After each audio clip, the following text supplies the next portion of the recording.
Ameublement Tanguay en première ligne. À l'Esprit sportif, aujourd'hui, une 12e saison de hockey en Europe pour l'ex-rempart Brent Aubin. J'ai toujours dit, puis je veux jouer jusqu'à 40 ans, puis c'est ça mon objectif ultime. Laurent Dubreuil, élu athlète de l'année dans la région de Québec. Et la course la plus importante de la saison pour le pilote québécois, Michael Grenier.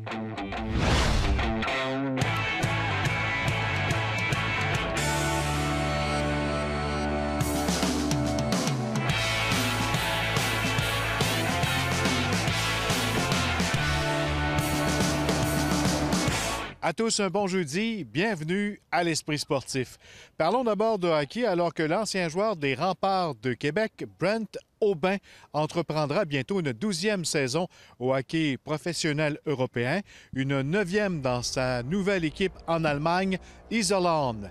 Mais COVID oblige, le hockey d'élite allemand est en pause, mais l'ancien marqueur de 50 buts des Remparts profite pleinement de sa vie et de sa carrière sur le vieux continent. Brent Aubin en entrevue. Brent Aubin qui s'adresse à ses partisans allemands. What's your message for the fans? Danke to alle Fans für die schönen Applaus gestern.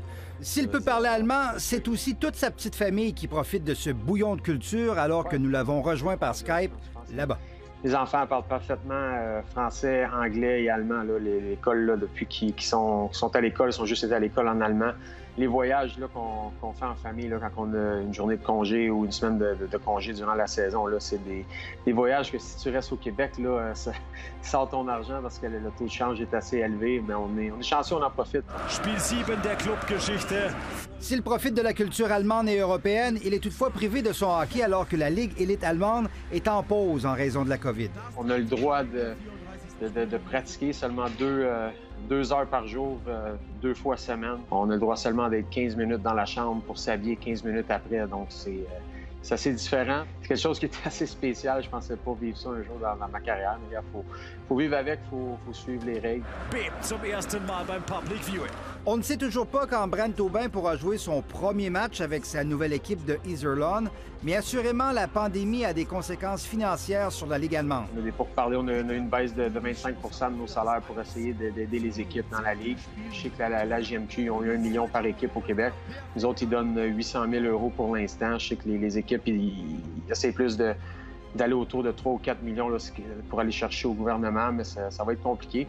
Et, la date a été repoussée, je pense, milieu novembre, là, pour savoir la décision si la Ligue allait reprendre milieu décembre ou début janvier. Il est loin le temps où Brent Aubin marquait des buts pour les Remparts, mais à 34 ans, il est aussi loin le temps de la retraite du hockey. Oui, toujours du gage. 34 ans, non, je m'entraîne fort. Là. Je prends mon soin de moi là, beaucoup là, durant l'été. J'ai un entraîneur personnel en Félix Darvaux. Je suis prêt, je l'ai toujours dit, puis je veux jouer jusqu'à 40 ans, puis c'est ça mon objectif ultime. D'ailleurs, son prochain match marquera son 400e en Ligue élite allemande. Stéphane Turcot, à Québec. C'est le championnat du monde. Récipiendaire dans la catégorie sport individuel international, il a devancé la planchiste Laurie Blouin et le judoka Antoine Valois-Fortier. Le patinage de vitesse a été de nouveau à l'honneur alors que Grégor Jelinek a remporté le titre d'entraîneur international, devançant ainsi Alain Bernier en taekwondo et Pierre-Yves Gigoux en triathlon. Année après année, il parvient à guider ses patineurs vers les plus hauts sommets. Il est entre autres responsable des excellentes performances de Laurent Dubreuil au niveau international. Dans la catégorie sport individuel national, Hubert Marcotte, un autre patineur de vitesse longue piste âgé de 19 ans, a été le choix du comité de sélection. Philippe Boucher en ski de fond et Jean-Simon Desgagnés en athlétisme étaient également en liste. En nomination en compagnie du hockeyeur Samuel Blais et de Mathieu Roy, athlète en softball, Karen Paquin a remporté le titre dans la catégorie partenaire coéquipier international. La joueuse de rugby est revenue en force lors de la saison 2019 après une blessure au genou qui l'a tenue à l'écart au jeu pendant 18 mois. Celle qui se démarque en assurant une présence physique et intense sur le terrain a effectué un retour au sein de la formation canadienne à 7, en plus de se qualifier pour les Olympiques de 2020 qui se tiendront en 2021. Toujours dans le monde du rugby, Kevin Rouet a été le choix du comité de sélection dans la catégorie entraîneur national, où l'on retrouvait également Samir El Akati en soccer et Nicolas Fontaine en ski acrobatique. Kevin Rouet est l'entraîneur-chef de l'équipe de rugby du Rouge et Or de l'Université Laval, du club de rugby de Québec et de l'équipe provinciale senior du Québec. Il est également entraîneur adjoint de l'équipe féminine senior au Canada. Dans la catégorie partenaire coéquipier national, la joueuse de rugby Fabiola Forteza a mis la main sur le titre devant Rosalie Dumont en soccer et Elisabeth Giguère en hockey sur glace. C'est une véritable année de rêve qu'a connue la joueuse de rugby. Elle fut, entre autres, l'une des grands responsables de la conquête historique de la médaille d'or du championnat canadien universitaire par le Rouge et Or de l'Université Laval. Dans la catégorie étudiant-athlète, Frédéric Beauchamp, une membre du club de basketball du Rouge et Or et qui étudie en 3e année de médecine à l'Université Laval, a été la grande récipiendaire. Jean-Simon Desgagnés en athlétisme et Samuel Lamamédi ont également été considérés. Comme découverte de l'année, c'est la skieuse Megan Eke, une spécialiste de slalom, qui a été choisie dans cette catégorie à la suite d'excellents résultats au cours de la dernière année. Finalement, du côté masculin, Loïc Tremblay, un plongeur de 14 ans, a été élu découverte de l'année. Notons que les nommés recevront 21 bourses totalisant un montant de 30 000 $. Après la pause, Michael Grenier se prépare pour la course la plus importante de sa saison.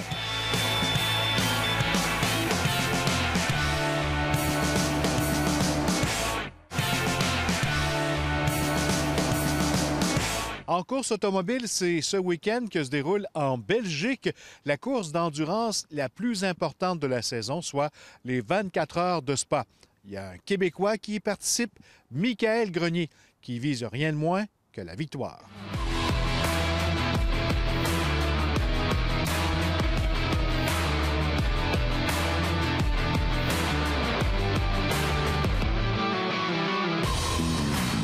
Michael Grenier, bienvenue à l'Esprit sportif.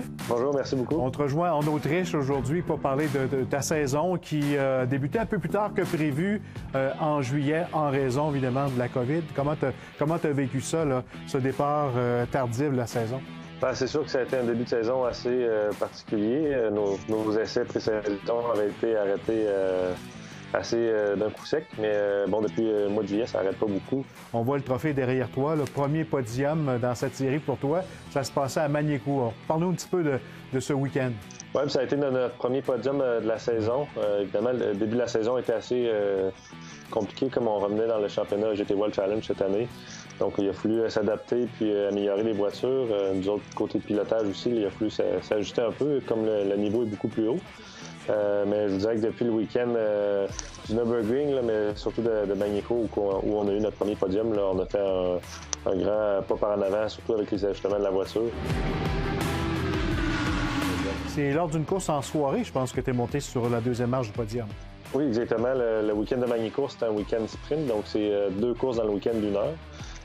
Puis c'est dans la course de samedi soir, là, qui était notre première course de soir cette année. C'était assez particulier aussi, que c'était la première fois au circuit de Magny-Cours, donc c'était un beau podium avec une belle ambiance.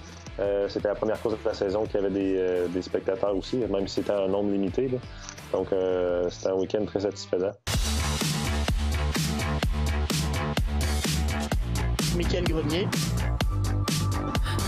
Parce que tu arrives d'un week-end à Barcelone où tu es monté 2 fois sur le podium. On peut dire que c'est un week-end presque parfait pour toi et ton équipe, là. Ça a été un très, très bon week-end, je dirais, surtout pour l'équipe. On a réussi à faire la pole position pour la course 1. Donc, ce week-end, il y avait 3 courses, 3 courses sprint. C'est une des nouveautés du nouveau calendrier pour essayer de faire toutes les courses possibles cette année. Puis, dans la première course à Barcelone, on a terminé premier, deuxième pour l'équipe. Deuxième position pour nous. Évidemment, on était un peu déçus de notre côté parce que on menait la course jusqu'aux 3 quarts de la course, mais on a dû changer de position avec nos coéquipiers qui se battent pour le championnat. Donc, c'était un beau travail d'équipe, mais pour l'équipe, c'était un très, très bon résultat. D'ici la mi-novembre, il reste encore quelques courses. La plus importante, selon toi, elle s'en vient, là, les 24 heures de Spa? Oui, ben les 24 heures, c'est la plus grosse course de l'année. Évidemment, c'est une course de 24 heures, donc c'est très difficile pour les pilotes, pour l'équipe, pour la voiture aussi. Évidemment, normalement, cette course-là a lieu au mois de juillet. À Spa-Francorchamps, les températures changent souvent beaucoup. Même au mois de juillet, on a souvent de la pluie, surtout durant la nuit. Donc là, comme la course est fin octobre, j'imagine que ça va être assez difficile. On a fait des essais là il y a 2 semaines pour se préparer, puis on a vraiment eu le droit à tous les cocktails météo possibles. Donc ça va être un gros challenge de ce côté-là. Ça va être un nouveau challenge aussi, parce que la nuit va être très longue. On devrait avoir 12 heures de course de nuit là, environ. Il va y avoir une 60aine de voitures au départ, là, donc ça va être un gros challenge. Le Québécois, regardez, des boîtes, en fait, il essaye de dépasser Oscar Tunro, mais ils prennent un peu trop tard. Ça aurait été une saison très, très différente des autres, très condensée, très intense. La fatigue là-dedans, tu la sens un peu, là? Ben, c'est sûr que là, c'est mon premier week-end de libre en 3 semaines. Donc, j'ai eu 3 courses en 3 semaines, dont une course aux États-Unis, en plus des essais qu'on a fait en milieu de semaine à Spa-Francorchamps pour les 24 heures. Donc, c'est assez difficile, mais d'un autre côté, je ne veux pas me plaindre parce qu'on est très chanceux de pouvoir continuer notre saison là, malgré tout ce qui se passe présentement dans le monde.